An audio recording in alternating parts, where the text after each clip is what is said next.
अस्सलाम वालेकुम, कैसे हो आप सब? उम्मीद है खैर आप जैसे हो गए। चलिए हम लोग जो हैं 7वीं क्लास स्कॉलरशिप की तैयारी शुरू कर रहे हैं, स्टडी शुरू कर रहे हैं। और 7वीं क्लास स्कॉलरशिप की तैयारी में आप सबका हम जो है खैर मकदम करते इस्तकबाल करते हैं। उम्मीद करता हूँ आप सब जो है अच्छे जज्बात के साथ पुरजोश होकर जो है तैयारी शुरू कर रहे होंगे और हर तालिब इल्म ये चाहेगा कि वो इस एग्जाम को क्वालिफाई करे, स्कॉलरशिप के एग्जाम को क्वालिफाई करे, पास करे। हर तालिब इल्म चाहेगा और अगर आप हमारे साथ जुड़े रहेंगे तो यकीनन इंशाल्लाह क्वालिफाई भी करेंगे, पास भी करेंगे। स्कॉलरशिप का ये जो 7वीं क्लास का एग्जाम होता है, इसमें 2 पेपर होते हैं और हर पेपर में 2 सब्जेक्ट होते हैं। पहले पेपर में उर्दू और मैथमेटिक्स यानी रियाजी शामिल होता है और दूसरे पेपर में इंग्लिश और मेंटल एबिलिटीज जिसे ज़हनी आजमाइश भी कहते हैं, ये शामिल होते हैं। दोनों 150 मार्क के लिए है। दोनों पेपर 150 मार्क के लिए है। उर्दू 50 मार्क के लिए, रियाजी 100 मार्क के लिए, अंग्रेजी 50 मार्क के लिए और ज़हनी आजमाइश मेंटल एबिलिटी 100 मार्क के लिए। इस तरह से ये 300 मार्क के 2 पेपर होते हैं। आपको चारों सब्जेक्ट की यानी दोनों पेपर की तैयारी हम कराने वाले हैं, इसलिए आपने बहुत अच्छी तरह से तैयारी करने के लिए हमसे ज्वाइन करना है। हमारा ऐप भी बन गया है, उम्मीद करता हूँ कि आप ऐप भी इंस्टॉल करेंगे और वहाँ भी बहुत सारे कोर्सेस और बहुत सारी सहूलतें हैं आपके लिए सीखने की और अपने आप को डेवलप करने की। आप वहाँ भी जो है इंस्टॉल करके चीजें सीखने की कोशिश करेंगे, ठीक है। चलिए हम शुरू करते हैं उर्दू। और उर्दू में आज बहुत बुनियादी और बहुत अहम बातें मैं आपको बताने वाला हूँ। बहुत अहम बातें आज हम सीखेंगे, ठीक है। तो जैसे ही उर्दू या उर्दू की ज़बान के बारे में अगर मैं सवाल करूँ, ज़बान बोलूँ, तो आप सोचेंगे सर ज़बान ज़बान ज़बान क्या है? ज़बान ऐसा बोलेंगे क्या? ज़बान बोले तो ज़बान दिखाएंगे? नहीं, ज़बान एक लैंग्वेज के लिए लफ्ज़ इस्तेमाल होता है ना, लैंग्वेज के लिए। अभी हम क्या करेंगे, यहाँ पर ज़बान में कवायद शुरू करते हुए, ज़बान में कवायद की बड़ी अहमियत होती है, तो कवायद शुरू करते हुए हम जो है इस बात को समझने की कोशिश करेंगे कवायद होते क्या है। सबसे पहले इस बात को समझ लीजिए कि कवायद बोले तो कायदे की जमा, अरबी जुबान से यह है। कायदा बोले तो दस्तूर या उसूल, ठीक है। तो किसी भी जुबान में कवायद जो है ये उस जुबान को सही बोलने, पढ़ने, लिखने के लिए जरूरी होते हैं। कवायद की जरूरत के तहत यहाँ पर हमने कुछ पॉइंट लिखे हैं, आप इसको देखिए। कवायद जो है लफ्जों और जुमलों के दरमियान ताल्लुक को समझने में मदद करते हैं। यानी आपको जो है अभी आगे हम बताएंगे कि लफ्जों और जुमलों में ताल्लुक क्या होता है, कैसे होता है ना। तो अल्फाजों के दरमियान या जुमले अदा करने के लिए भी आपको कौन से लफ्ज को कहाँ और किस तरह से पेश करना है, इसके लिए भी आपको कवायद की जरूरत पड़ती है।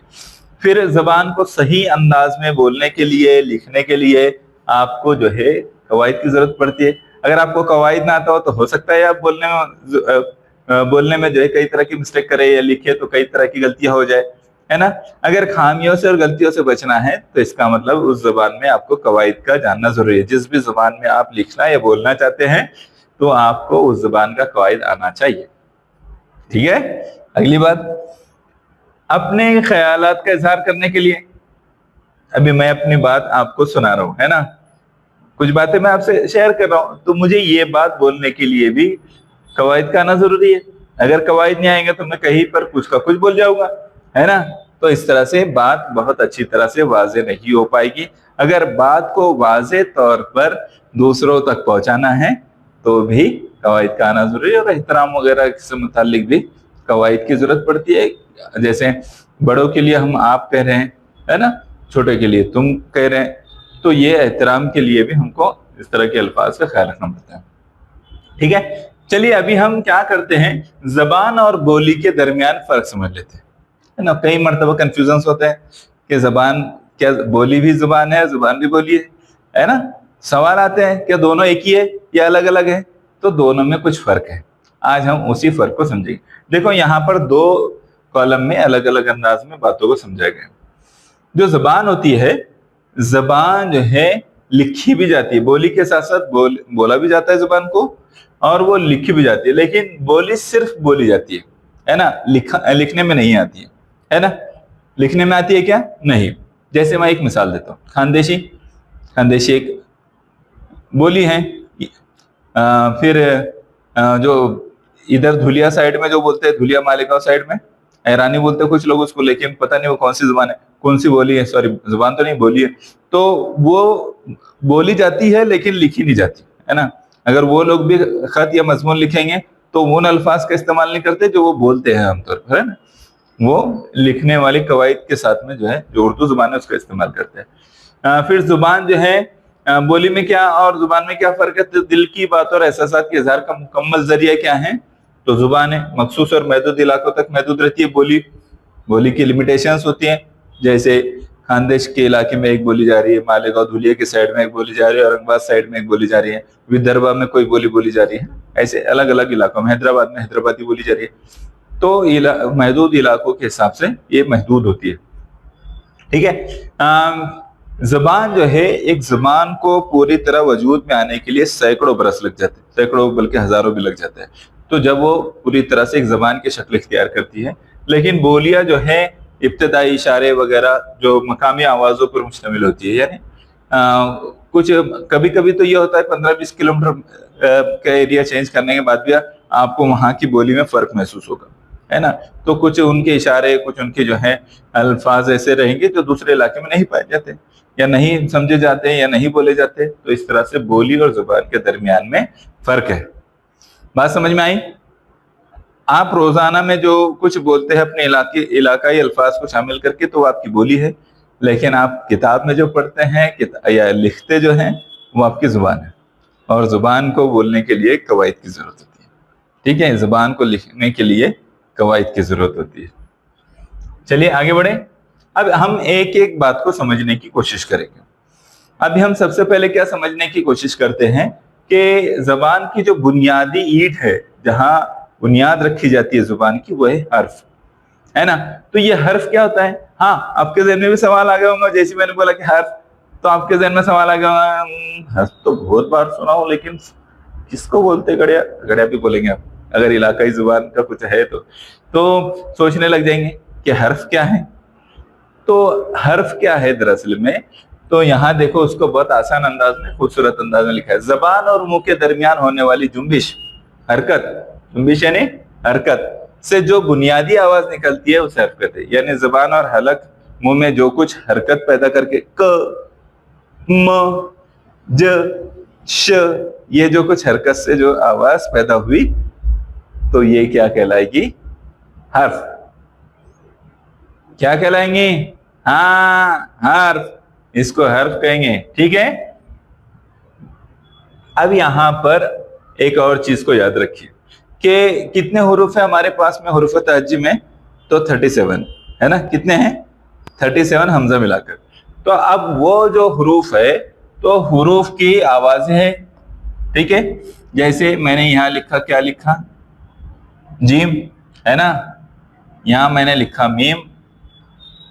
तो ये जो हुर्फ है, एक तो उसका नाम है, एक क्या चीज है? नाम, जीम इसका नाम है, और दूसरी उसकी आवाज है। दोनों में फर्क है, एक इसका नाम होता है, एक इसकी आवाज होती है। तो जीम इसका नाम है, लेकिन इसकी आवाज क्या है? ज। इसकी आवाज क्या है? ज। तो इस बात को याद रखना है। इसका नाम मीम है, लेकिन उसकी आवाज क्या है? म। इसका नाम अलिफ है, लेकिन अलिफ की आवाज क्या है?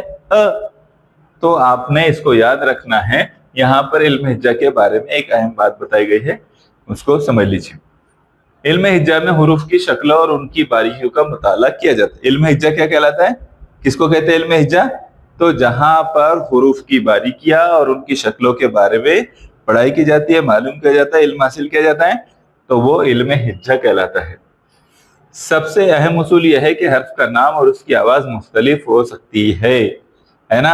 हर्फ एक है तो उसका नाम अलग रहेगा, उसकी आवाज, उसका हिज्जा अलग रहेगा। इन दोनों बातों को याद रखना है। कई मर्तबा स्टूडेंट को पढ़ने में मुश्किल जाती है, तो उसकी वजह क्या होती है मालूम है? कि वो उसकी हर्फ के नाम और उसकी आवाज दोनों को अलग अलग नहीं समझ पाते। अब जीम को जीमी अगर समझ के चले तो फिर वो पढ़ेंगे कैसे उसको? हाँ, पढ़ने में बहुत मुश्किल आएंगी जब अल्फाज में अगर जीम आ जाए तो इसलिए दोनों बातें तलबा को, आपको ये मालूम होनी चाहिए कि एक आवाज होती है और एक नाम होता है, ठीक है। और पढ़ने के लिए आवाज का मालूम होना जरूरी है, ठीक। चलिए आगे बढ़े। ہاں دیکھیے آپ، ابھی ہم کو کیا کرنا ہے، آواز کے اعتبار سے حروف کی جو اقسام ہیں تو اس کو ہمیں سمجھنا ہے. تو آواز کے اعتبار سے حروف کی کتنے اقسام ہیں؟ سر آپ کے دونوں طرف لکھے ہوا دکھ رہا ہے، تو اب ہم کو تو سمجھ میں آ گیا ہے کتنے اقسام ہیں. تو 2 اقسام. کون کون سی 2 اقسام ہیں؟ تو ایک ہے حروف علت اور دوسرا ہے حروف صحیح. حروف علت کو انگریزی میں واویلز کہتے ہیں اور حروف صحیح کو کنسوننٹس کہتے ہیں، ہے نا. تو اب یہ دیکھو کہ حروف علت کیا ہوتے ہیں اور حروف صحیح کسے کہتے ہیں. تو حروف علت میں 3 ہی حروف شامل ہیں، الف واو یا. الف واو یا یہ 3 حروف علت ہے، اور باقی جو ہے جتنے حروف تہجی میں ان تینوں کو چھوڑ کر جو حروف بچتے ہیں وہ سب کیا کہلائیں گے؟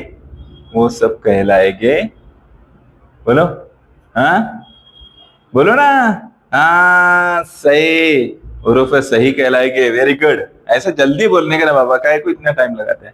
تو حروف علت اور حروف صحیح، بات سمجھ میں. ابھی ہم کیا کریں گے، حروف علت کو تھوڑا سا اور سمجھتے ہیں، حروف صحیح کو بھی سمجھیں گے. ابھی ان کے درمیان میں کیسے پہچانیں گے کہ کون سا حرف حروف علت ہے؟ ابھی تو بولے سر کیا الف واو یا حروف علت ہے؟ ہاں بس اتنا کہنے سے بات سمجھ میں نہیں آتی، آپ کو وہ کس جگہ پر آیا ہے یہ بھی سمجھنا ہے، تب جا کر سمجھ میں آئے گا کہ وہ حروف علت ہے یا نہیں ہے. چلو سمجھتے ہیں، ٹھیک ہے.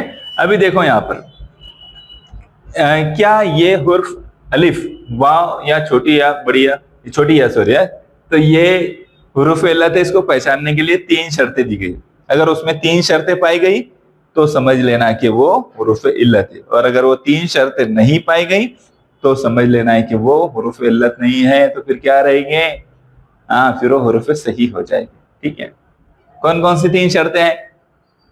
کیا یہ حرف لفظ کے شروع میں آیا ہے؟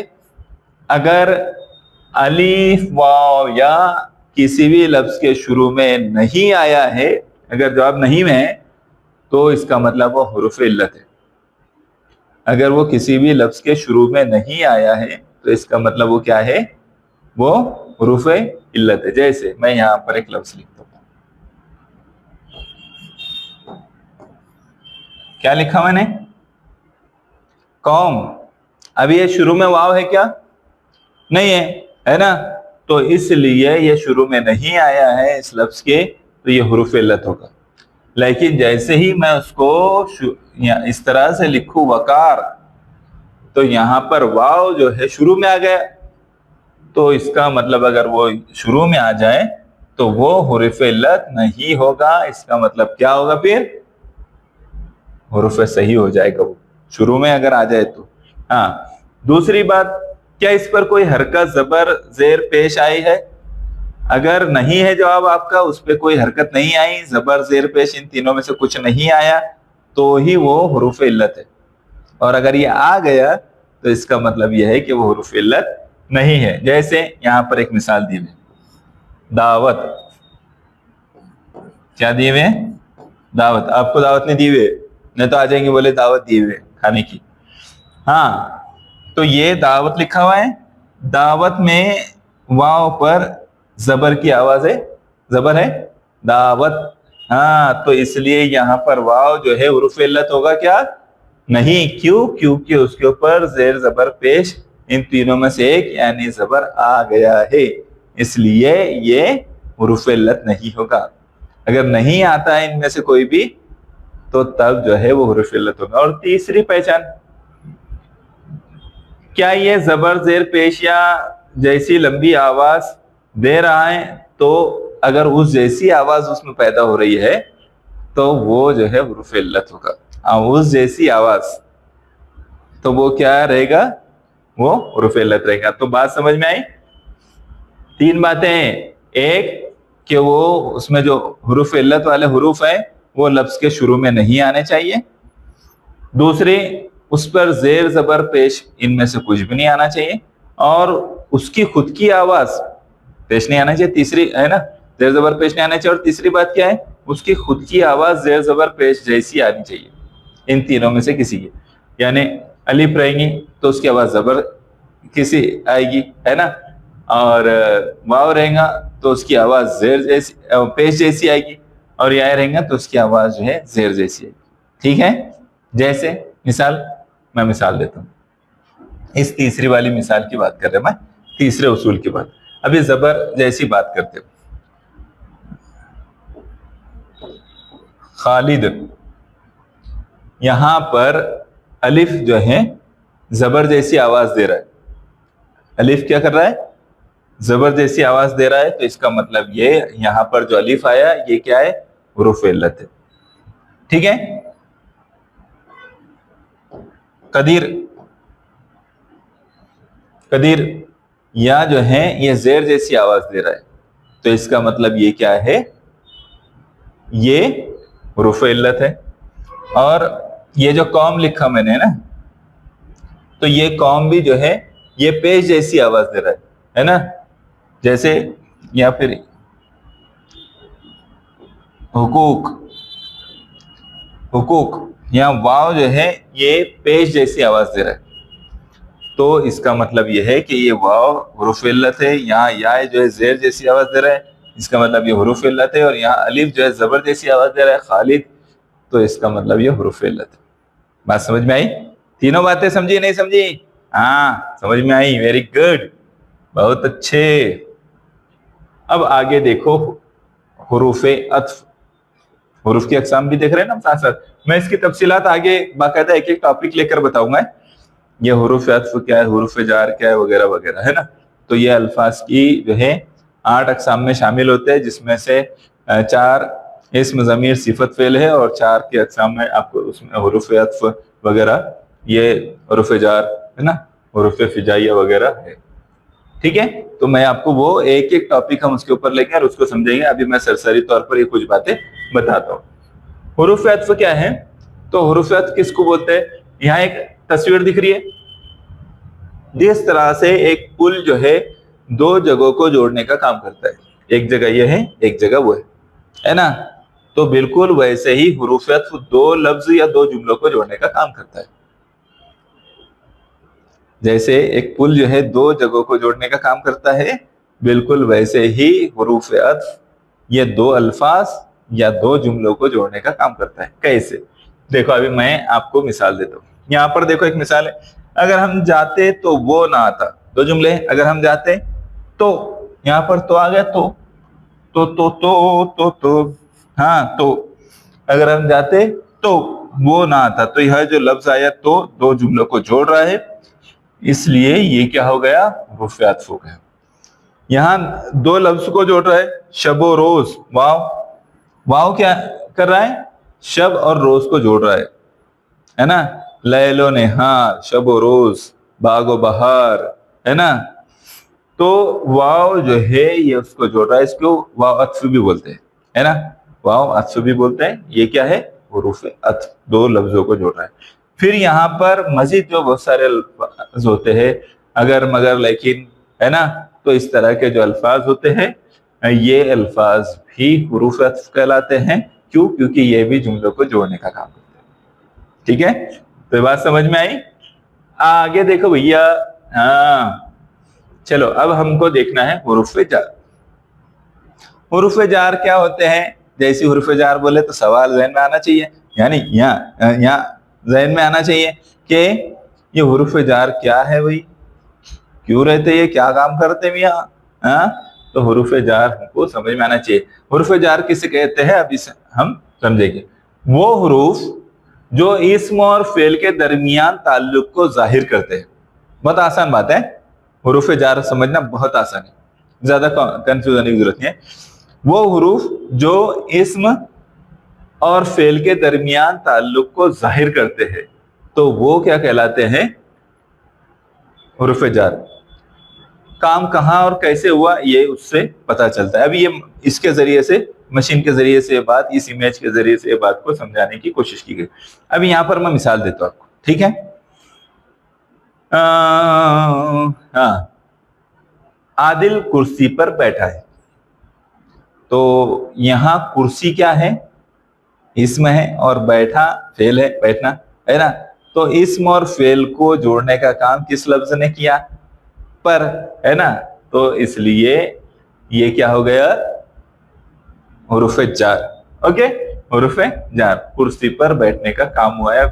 इसम और फेल का ताल्लुक क्या है उसको बताया किस लफ्ज ने, तो पर ने बताया। यानी आदिल कहाँ बैठा है, आप जैसे ही बोलेंगे कहाँ तो उसके जवाब में आएगा पर, है ना, कुर्सी पर। हाँ, किताब मेज पर रख दो, यहां भी देखो मेज और रखना, है ना, इसम और फेल को जोड़ने का काम किया है, उसके दरमियान ताल्लुक को बता रहा है पर। पानी गिलास में है, पानी कहाँ है, कहाँ और कैसे, इन दो अल्फाज के जवाब में हमें हर्फ जार मिलता है। याद रखिए, पानी गिलास में, पानी कहाँ है, गिलास में है। किताब कहाँ है, तो मेज पर है। तो ये आगे पीछे पर में इस तरह के जो अल्फाज होते हैं ये हर्फे जार कहलाते हैं। इसको बहुत तफसील के साथ हम इस पर एक टॉपिक पर पूरा वीडियो बनाएंगे, तब जो है आपको इंशाल्लाह और भी तफसील से समझ में आएगा। अभी इतना समझिए, ठीक है। आगे देखिए, अभी यहाँ पर आपको जो है ये जो हमने चीजें समझे इसमें एक रिवीजन लेना है, ठीक है। अलिफ जो है हुरूफ इल्लत में शामिल है, वाव हुरूफ इल्लत में शामिल है, और इनके क्या किरदार है, इनको इनके मुतालिक कुछ बातें आपको याद रखना है, धोखा नहीं खाना है, रिवीजन कर रहे हैं हम। तो अलिफ के बारे में मैंने क्या बताया था, अलिफ वाव के बारे में अगर ये शुरू में आ जाए तो ये हुरूफ इल्लत होते हैं क्या, नहीं होते, और बीच में आ रहे हैं लेकिन उनके ऊपर जेर ज़बर पेश आ जा रहे हैं तो तब भी हुरूफ इल्लत होते क्या, नहीं होते, ठीक है। इसको मैं एक बार पढ़ता हूँ, आप भी पढ़े, समझ में आएगा। इब्तिदाई अलिफ का धोखा, यानी अगर कोई अलिफ लफ्ज अलिफ से शुरू हो, जैसे अकबर, अनार, तो वो अलिफ कभी हुरूफ इल्लत नहीं होता, वो हमेशा हुरूफ सही कहलाएगा। हरकत वाला वो हुरूफ इल्लत हमेशा साकित होते हैं, याद रखो है, हुरूफ इल्लत हमेशा साकित होते हैं। अगर वाव या या पर जेर जबर पेश आ जाए जैसे दावत, तो वो सही बन जाएगा, हुरूफ सही बन जाएगा। वाव का दोहरा किरदार, अगर वाव दो लफ्ज को जोड़े और ओ की आवाज दे जैसे गुलोखार, तो वो हुरूफ अत्फ हो जाएगा, वो हुरूफ इल्लत नहीं रहेगा उस वक्त। अगर वो दो लफ्जों को जोड़ रहा है तो उस वक्त वो हुरूफ इल्लत नहीं रहेगा, उस वक्त वो जो है वो क्या हो जाएगा, वो हुरूफ अत्फ हो जाएगा, ठीक है। हाँ, इस बात को क्लियर रखो पहले कि ये इसके दो रूल है, वाव के दो रूल है। मतलब मैंने जो बात कहा ना कि ये वाव अगर दो लफ्ज को जोड़ रहा है तो वो क्या कहलाएगा, वो हुरूफत, लेकिन उस वक्त में इल्लत भी रहेगा, क्यों, उसके ऊपर जेर जबर पेश नहीं आ रहा है ना, हाँ, इस वजह से वो हुरूफ इल्लत भी रहेगा, इसलिए इसके डबल किरदार है इसका, है ना, दोहरा किरदार है इसका, एक जो है हुरूफ अत्फ का भी है यहाँ पर और एक हुरूफ इल्लत का भी। ये बात को याद रखना है, कंफ्यूज होना नहीं, अभी थोड़ी देर के लिए कंफ्यूजन आया था। हाँ, चलो अब क्या करते हैं, इस स्लाइड में हम पूरे जो कुछ हमने आज पढ़ा है इसको एक नजर में समझते हैं, इसको बोलते हैं माइंड मैप। और चीजों को याद रखने के लिए ये एक टेक्निक है, माइंड मैप जिसे कहते हैं, और उससे आसानी के साथ आप मुश्किल से मुश्किल चीज को भी याद रख सकते हैं। अभी जो कुछ हमने पढ़ा उसको सिर्फ इतनी इमेज से आप याद रख सकते हैं। कैसे, तो आज हमने जो कुछ पढ़ा उसका मरकजी ख्याल क्या है, हुरूफ है, जबान की बुनियादी का ये हुरूफ है ना। तो हुरूफ में कौन कौन से शामिल है, तो हुरूफ इल्लत है जिसमें अलिफ वाव या है जो साकित हालत में रहने चाहिए, ठीक है। फिर हुरूफ सही है, हुरूफ इल्लत को छोड़कर बाकी तमाम क्या है, तो वो सब हुरूफ सही है, और हुरूफ इल्लत पर अगर हरकत आ जाए तो वो भी हुरूफ सही है आवाज की बुनियाद पर। ताल्लुक की बुनियाद पर हुरूफ के जो दो हिस्सों में बांट दिए उसको, ताल्लुक की बुनियाद पर एक हुरूफ अत्फ बनता है जो पुल का काम करता है, दो लफ्जों या दो जुमलों को जोड़ने का काम करता है, ठीक है। और हुरूफ जार जो है एक मखनातीस की तरह है, यानी वो उसको बताएगा इसम और फेल के दरमियान में ताल्लुक क्या है ना, इसको बताएगा, जैसे पर, में, से तक, है ना, आगे पीछे वगैरह वगैरह, ठीक है, याद रहेगा। तो ये आपने आज के वीडियो में कुछ अहम बातें समझे। अगले वीडियो में हम कुछ अहम टॉपिक लेके फिर उसके बाद हम बाकायदा जो है कवायद की एक एक चीज को लेकर आगे बढ़ेंगे। बात समझ में आ रही है, नहीं आ रही है? अगर कुछ भी नहीं समझ में आता है तब आपने जो है एक भी कोई ऐसी चीज है जो आपको नहीं समझ में आ रही है तो आपने क्या करना है, शोर मचाना है। नहीं नहीं नहीं, शोर नहीं मचाना है, आपने जो है उस पर किसी से पूछना है या हमसे कमेंट करके पूछना है ना। या हमसे चैटिंग में पूछना है या किसी से सीख लेना है इसको, हाँ, अच्छी तरह से उस बात को समझना जरूरी है। ठीक है, बात समझ में आई? उम्मीद करता हूं कि ये आपको समझ में आ गया होगा। ओके, अल्लाह हाफिज।